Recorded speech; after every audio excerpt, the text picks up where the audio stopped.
Hi friends, అందరికీ నమస్తే. Ascension టీచింగ్స్లో ఈరోజు అణిచివేత అనే సబ్జెక్ట్ గురించి మీతో షేర్ చేసుకోవాలనుకుంటున్నాను. చాలా వెరీ వెరీ ఇంపార్టెంట్ ఇది. కొంతమంది తల్లిదండ్రులు పిల్లల్ని అన్ని విషయాల్లోనూ ఎంతో కట్టుదిట్టంగా పెంచి, నేను ఎంతో గొప్పగా పెంచాను నా పిల్లల్ని అని గర్వంగా చెప్పుకుంటారు. ఇక్కడ బ్లండర్ మిస్టేక్ ఏంటంటే, ఒక పారే నదిని నాలుగు వైపులా ఆనకట్ట వేసి కట్టేసిన తర్వాత ఆ నీళ్లు ఎటు పోవు, ప్రెజర్ పెరుగుతూ ఉంటుంది. ఒకానొక సమయం వస్తుంది. ఆ సమయం వచ్చినప్పుడు ఆ ఆనకట్ట తెగిపోతుంది. ఆనకట్ట తెగిపోయినప్పుడు ఏం జరిగిద్ది? ఆ నదీ ప్రవాహం ఉరుకులు పరుగులతో పరవళ్ళు తొక్కుతూ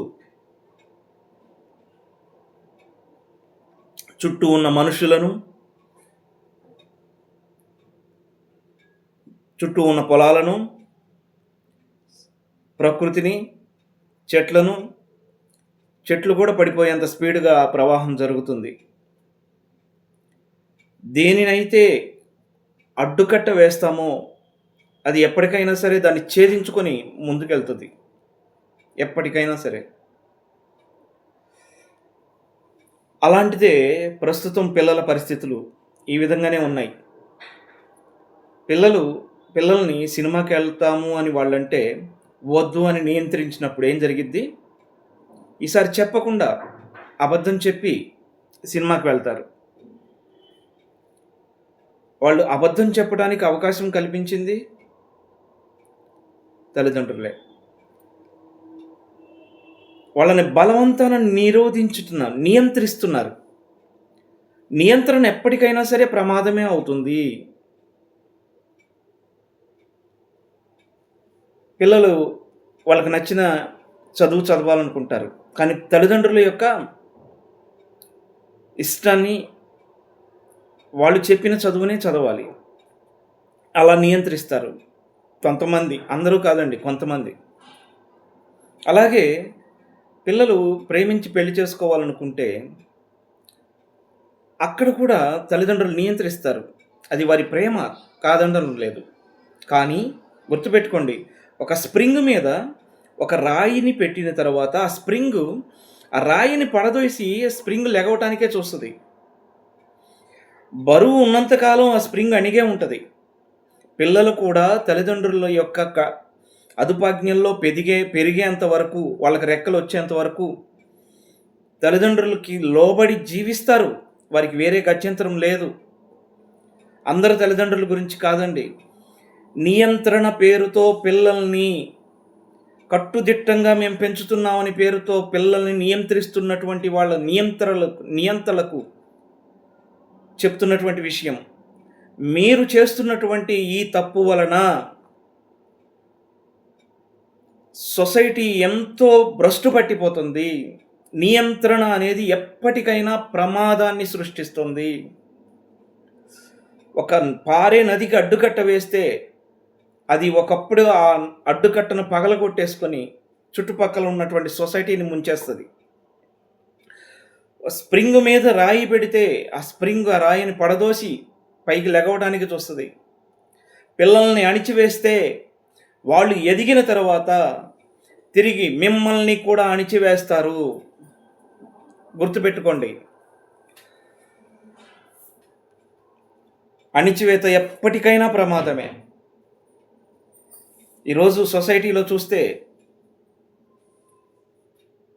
ఆడవాళ్ళ వలన మగవాళ్ళు, భార్య వలన భర్త వలన భార్య, కొంతమంది సూసైడ్స్, కొంతమంది మర్డర్స్, ఇవన్నీ ఎందుకు జరుగుతున్నాయి? ఏ కారణాలు ఏవైనా కానివ్వండి, కొన్ని కారణాలు అణిచివేయటం మూలాన, సప్రెస్ చేయటం మూలాన వాళ్ళు ఆ కోరికలు తీర్చుకోవడానికి తమ చుట్టూ సొసైటీ ఏది లేదని గుర్తించిన తర్వాత, తమని ఎవరు గమనించడం లేదనుకొని అణిచిపెట్టుకొని ఉన్న కోరికలను తీర్చుకుంటారు. అలాగే ఆడవాళ్ళ మీద అత్యాచారాలు కావచ్చు, ఇవన్నీ కూడా అణిచిపెట్టబడినటువంటి కోరికలే. ఆ ఎనర్జీని, ఆ అణిచిపెట్టబడినటువంటి కోరికలని ఏ విధంగా దారి మళ్లించాలి, ఆనకట్ట వేయబడిన నదికి ఒక పాయ తీసి పొలాలు సస్యశ్యామలం చేయటానికి, ఎండిపోయిన పొలాలు సస్యశ్యామలం చేయటానికి ఎలా దారి మళ్లించాలో, ఈ ఎనర్జీని, ఆ భావోద్రేకాలను వాళ్ళు ఒక సరి అయినటువంటి పనికి ఆ ఎనర్జీని ఉపయోగించేటట్లుగా జ్ఞానం అందించాలి. ఈ జ్ఞానం అందించే వ్యవస్థ ఇప్పుడున్నటువంటి సొసైటీలో లేదు. డబ్బు ఎలా సంపాదించాలి, ఆస్తులు ఎలా సంపాదించుకోవాలి, ఉద్యోగం ఎలా సంపాదించుకోవాలి, ఎడ్యుకేటెడ్ లేబర్ని సృష్టిస్తుంది సొసైటీ. ఉదయం 9 గంటలకు వెళ్ళి సాయంత్రం 5-6 ఇంటికి వచ్చేసి టీవీ చూసుకుంటూ తినేసి పడుకోవటం, మళ్ళీ తెల్లారింది. ఒక సొసైటీ మ్యాట్రిక్స్ని సృష్టించింది. ఆ మ్యాట్రిక్స్లోనే మనిషి పుట్టుతున్నాడు, చదువుతున్నాడు, సంపాదించుకుంటున్నాడు, అనారోగ్యాలతో చనిపోతున్నాడు, అతని లైఫ్ క్లోజ్. పెళ్ళి, పిల్లలు, ఆ ఉద్యోగం, ఈఎంఐలు. అతను చుట్టూ ఆ సొసైటీ ఒక గిరి గీసింది. ఆ గిరి లోపల నుంచి, ఆ బౌండరీ దాటి ఆ వ్యక్తులు బయటికి రాలేకపోతున్నారు.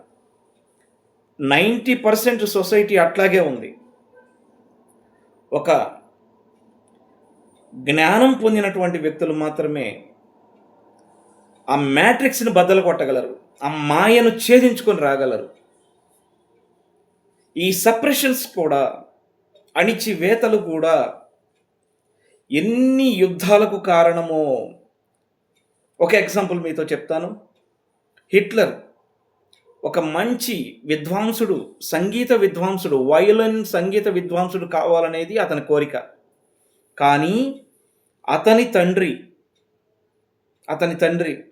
అతన్ని తాను కోరుకున్నది చేయనివ్వలేదు.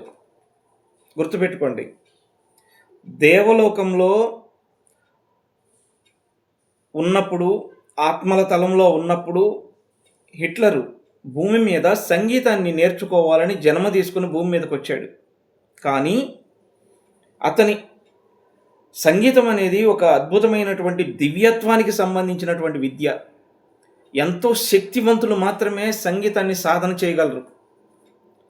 అలాగే పైలోకాల నుంచి భూమి మీదకి వచ్చిన వాళ్ళల్లో హిట్లర్ కూడా ఒకడు. సో అతన్ని ఆ విద్య నేర్చుకోనివ్వకుండా అతని ఎనర్జీకి అడ్డుకట్ట వేశాడు అతని తండ్రి. ఆ తర్వాత జరిగిన వరల్డ్ వార్ మీకు తెలుసు. అతను తన శక్తిని దృష్టి మరలించాడు. అతని లోపల చాలా శక్తి ఉంది. ఆ శక్తి చెడు శక్తి అని కానీ, మంచి శక్తి అని కానీ కాదు. మనం పేర్లు పెట్టకూడదు. అతను సంగీతం నేర్చుకుంటే మహా విద్వాంసుడు అయ్యేవాడు.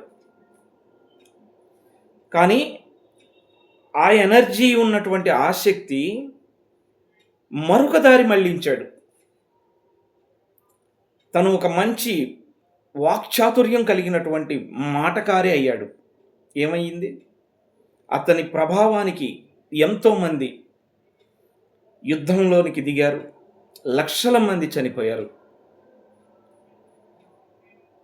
ఆలోచించండి,